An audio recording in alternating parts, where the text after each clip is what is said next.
بسم الله الرحمن الرحيم. دعوته صلى الله عليه وسلم على بني عبس.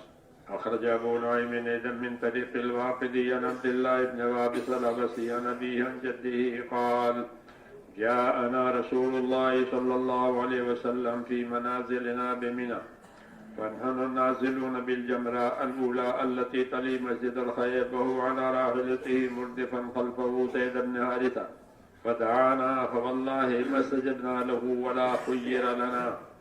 قال: وقد كنا سمعنا به وبدعائه في الموسم فوقف علينا يدعونا فلم نستجب له. وكان معنا ميسرة بن مسروق العبسي وقال: أحلف بالله لو صدقنا هذا الرجل وحملناه حتى نحل به واستريح علينا لكان الرأي، وأحلف بالله ليظهرن أمره حتى يبلغ كل مبلغ. فقال له القوم: دعنا عنه لا تعرضنا لما لا قبل لنا به.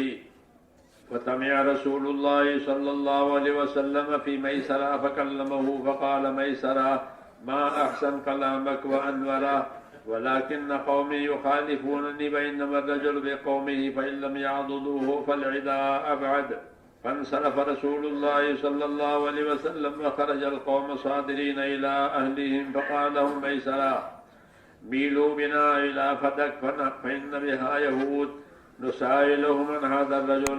فمالوا إلى يهود فأخرجوا سفرا لهم فوضعوه ثم درسوا ذكر رسول الله صلى الله عليه وسلم: النبي الأمي العربي يركب الجمل ويجتزئ بالكسرى ليس بالطويل ولا بالقصير ولا بالجعيد ولا بالسر، في عينيه حمرة مشرب اللون. فإن كان هذا هو الرجل دعاكم فأجيبوه وادخلوا في دينه فإنا نحسده فلا نتبعه ولنعمل في مواطن بلاء عظيم. ولا يبقى أحد من العرب إلا اتبعوه وقاتلوه فكونوا ممن يتبعه. فقال ميسرة: يا قوم إن هذا الأمر بين. فقال القوم: نرجع إلى الموسم فنلقاه. فرجعوا إلى بلادهم وأبى ذلك عليهم رجالهم ولم يتبعه أحد منهم. فلما قدم رسول الله صلى الله عليه وسلم المدينة وحج حجة الوداع لقيه ميسرة فعرفه فقال: يا رسول الله والله ما زلت حريصا على اتباعك من يوم أن أخذ حتى كان ما كان، وأبى الله إلا ما ترى من تأخير إسلامي وقد مات عامة النفر الذين كانوا معي فأين مدخلهم يا نبي الله؟ فقال رسول الله صلى الله عليه وسلم: كل من مات على غير دين الإسلام فهو في النار. فقال: الحمد لله الذي أنقذني فأسلم فحسن إسلامه. وكان له عند أبي بكر رضي الله تعالى عنه وكان. رسول اللہ صلی اللہ علیہ وسلم کی دعوت کا ذکر ہے. ایک ایک آدمی سے ملتے تھے، ایک ایک آدمی کو مطمئن کرتے تھے اپنی بات سے، اور مطمئن کر کے اس کو دین میں داخل ہونے کی دعوت ملتی تھی. پھر وہ دعوت دیتا تھا، داخل ہو کر کے دوسروں کو اس طرح وہ خیر کا ذریعہ بنتا تھا. یہی مقصد ہے اس محنت کا کہ ایک ایک آدمی پر محنت کی جاوے، ایک ایک آدمی کو متوجہ کیا جاوے زندگی کے مقصد کی طرف کہ اللہ نے زندگی کیوں دی ہے، اس کا کیا مقصد ہے. کیا اس کا مقصد یہ ہے کہ اپنی زندگی کی ضرورتیں پوری کرنے اور وقتی طور پر اپنی دنیا میں آرام لے لیں؟ اتنا کام نہیں ہے، بلکہ اپنی دنیا میں دین بنانا ہے، ایمان بنانے ہیں، اعمال بنانے ہیں، اخلاق بنانے ہیں. اس طرح زندگی کو پاکیزہ کرنی ہے ہر قسم کی گمراہی سے، ہر قسم کی کجی سے. اس کے لیے دین کی دعوت اور دین کی محنت ہے، اور یہ ہر جگہ چلے گی، ہر جگہ اس کی ضرورت رہے گی. بارش کے پانی کی طرح سے ہے یہ کہ بارش کے پانی کی ہر جگہ ضرورت، جہاں جائے وہاں کام دے وہاں قیمتی. ایسے دعوت کہ اس کی ہر جگہ ضرورت، کیسے دین زندہ ہوتا ہے. اس لیے تاجر کو تجارت میں، زمیندار کو زمینداری میں، منصب والے کو منصب میں اس کی ضرورت ہے تاکہ وہ حق پر قائم رہے، نہیں تو اپنی خواہشات کے تابع ہو جائے گا اور باطل پر چلا جائے گا. اس لیے حضور صلی اللہ علیہ وسلم چل پھر کر محنت کرتے تھے، مکہ میں، اطراف میں، قبائل میں جا کر کے. ایک محنت تھی، اسی کا ایک یہ نمونہ ہے کہ حضور صلی اللہ علیہ وسلم کی محنت. عبداللہ بن وابسہ عبسی یوں کہتے ہیں، وہ اپنے باپ سے اور دادا سے روایت کرتے ہیں کہ ہمارے پاس رسول صلی اللہ علیہ وسلم مینا کے میدان میں آئے. لوگ مینا کے میدان میں سارے جمع ہوتے ہیں، کہیں جانا آنے کا مسئلہ ہوتا نہیں مینا سے. تو مینا میں لوگ اکٹھے ہو جاتے ہیں, ملتے ہیں ایک دوسرے سے. تو یہ کہتے ہیں ہمارے رسول بھی ہمارے پاس مینا میں آئے اور ہم جمرہ اللہ کے پاس اترے ہوئے تھے. ہمارا خیمہ وہی تھا جو مسجد خیف کے پاس ہے, اور حضور صلی اللہ علیہ وسلم اپنی سواری کے جانور پر آئے تھے, اور پیچھے زید بن حارثہ جن کو حضور نے بیٹا بنایا تھا وہ پیچھے بیٹھے ہوئے تھے. آپ صلی اللہ علیہ وسلم نے ہم کو دعوت دی, دین کی دعوت. خدا کی قسم ہم نے آپ کی بات قبول ہی نہیں کی اور ہمارے لیے مقدر ہی نہیں تھا, اور کہنے لگے کہ ہم نے سن تو لیا تھا آپ کے بارے میں, آپ کی دعوت کے بارے میں حج کے موسم میں. تو حضور صلی اللہ علیہ وسلم ہمارے پاس آئے, ہم کو دعوت دی, لیکن ہم نے آپ کی بات قبول نہیں کی. سن پہلے سے لیا تھا. ہماری جماعت میں میسرہ ابن مسروق عبسی بھی تھے. وہ کہنے لگے خدا کی قسم کھا کر کہتا ہوں میری قوم سنو, ہم اس آدمی کی بات کو سچا مان لیں, ان کو نبی مان لیں, اور پھر ہم ان کو اپنے ہاں لے جائیں تاکہ ہمارے ہاں جا کر کے وہ دین کا اس طرح کام کرے جیسا یہاں کام کرتا ہے. یہ میری رائے ہے, اور میں تمہیں قسم کھا کے اس بات کا یقین دلاتا ہوں کہ اس آدمی کا معاملہ غالب آئے گا سب کے اوپر, یہاں تک کہ یہ کام اپنے ٹھکانے میں پہنچ جائے, اس لیے ان کا ساتھ دینا ہے. تو وہ کہنے لگے چھوڑو اس کو, جس کام کے لیے آئے ہو وہی کرو, جس کام کے لیے آئے ہو. ہم حج کے لیے آئے ہیں, اب حج کے دوران میں تو کوئی دوسرا کام ہم نہیں کریں گے. لیکن وہ میسرہ سمجھدار تھا تو وہ اپنی قوم کو سمجھا رہا تھا. حضور صلی اللہ علیہ وسلم دیکھا کہ میسرہ بہت سمجھدار ہے, تو آپ صلی اللہ علیہ وسلم اس کی طرف اور متوجہ ہوئے اور اسے اور سمجھانے لگے. تو وہ کہنے لگا کہ آپ کی بات اتنی اچھی اور اتنی نورانی مجھ کو معلوم ہوتی ہے کہ میں بتا نہیں سکتا, لیکن میری قوم میری مخالف ہو جائے گی, اور آدمی اپنی قوم کے سہارے ہی رہ سکتا ہے, اس لیے ان کا سہارا مجھے ضروری ہے. اور میسرہ نے اپنی قوم سے یہ, پھر حضور صلی اللہ علیہ وسلم جب ان لوگوں نے بات نہیں سنی تو آپ صلی اللہ علیہ وسلم وہاں سے اٹھ کے چلے گئے. اس نے کہا میں کیا کروں, میری قوم مانتی نہیں, اگر میں ان کے خلاف جاؤں تو یہ میرے خلاف جائیں گے, تو مسئلہ اور کٹائی میں پڑ جائے گا. تو حضور صلی اللہ علیہ وسلم وہاں سے دوسری طرف چلے گئے, اور یہ لوگ گھر جانے لگے.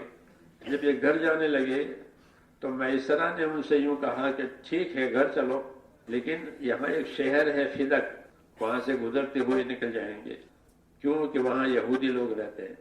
ان یہودی لوگوں کے بارے میں, عزت کے بارے میں پوچھیں گے یہ جو نبی بتا رہا ہے اپنے آپ کو, اس کی کیا حقیقت ہے, کیونکہ وہ اہلی کتاب ہے, ان کے پاس کتاب ہے.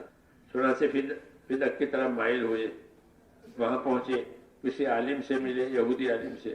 اس نے اپنی کتاب نکالی, ان کے سامنے پڑھنا شروع کیا. حضور صلی اللہ علیہ وسلم کا ذکر تھا اس کتاب میں کہ نبی ہوں گے آخری زمانے کے, نبی امی, اونٹ پر سواری کریں گے, ٹوکا روٹی پر گزارا کریں گے, ان کے بال نہ بہت گنگجارے ہیں اور نہ بہت سیدھے ہیں بلکہ 20-20 کے ہیں, اور آپ کا رنگ نہ بہت گندمی ہے نہ ایک دم گورا ہے بلکہ درمیانی ہے رنگ بھی آپ کا, آپ کی آنکھوں میں ایک سرخی ہے. یہ نشانیاں ہیں. جب وہاں گئے تو وہاں کے یہود سے ملے تو انہوں نے یہ نشانیاں بتائی کہ ایک نبی ہوں گے, یہ نبی ہوتے ہیں, اونٹ پر سواری کرتے ہیں, ٹکڑا روٹی پہ گزارا کرتے ہیں, قد بہت لمبا بھی نہیں ہوگا, بہت ٹھنگنا بھی نہیں ہوگا, بال بہت گھنگیارے بھی نہیں ہوں گے اور بہت سیدھے بھی نہیں ہوں گے. اس قسم کی نشانیاں بتا کر وہ کہنے لگا یہودی کہ اگر یہی آدمی نے ہے جس نے تم کو دعوت دی ہے تو اس کی بات مان لو, یہ نبی ہے, اور ان کے دین میں داخل ہو جاؤ. ہم یہود اس نبی سے حسد کریں گے اور اس کے پیچھے نہیں چلیں گے, اور ہمارے ان کے درمیان میں بڑی بڑی مشکلات اور معاملہ کھڑے ہوں گے, اور تمہارا عرب جو ہے 2 حصوں میں بٹ جائے گا. ایک حصہ اس نبی کی تابعداری کرے گا, دوسرا حصہ اس نبی کی مخالفت کرے گا. تمہارے عرب 2 حصوں میں بٹنے والے ہیں. یہ کہا تو میسرہ اپنی قوم سے کہنے لگا کہ اللہ اب تو بات بالکل کھل گئی, یہ بھی کہہ رہے ہیں, اب ماننے میں کیا حرج ہے. لیکن ان کو وہی غلبہ تھا, کبھی تو حج میں آئے ہیں, ابھی حج میں رہیں گے, ابھی گھر جانا ہے, پھر گھر جا کر بعد میں دیکھیں گے, یہ مشکل ہے, گھر جانا ہے. میسرہ کہنے لگا کتنی کھلی بات یہ آدمی کہہ رہا ہے, اس کو مان لینے میں کیا حرج ہے کہ اگلے سال موسم حج میں آئیں گے تب دیکھیں گے. چنانچہ لوٹ گئے اپنے وطنوں میں. حج کا سال آیا تو وہاں کے جو ان کے قبیلوں کے سردار ہوتے تھے, کوئی حکومت تو ہوتی نہیں, قبیلے تھے, قبیلوں کے سردار ہوتے تھے, انہوں نے انکار کر دیا کہ اس سال کوئی نہیں جائے گا. وہ سال تو یوں گیا.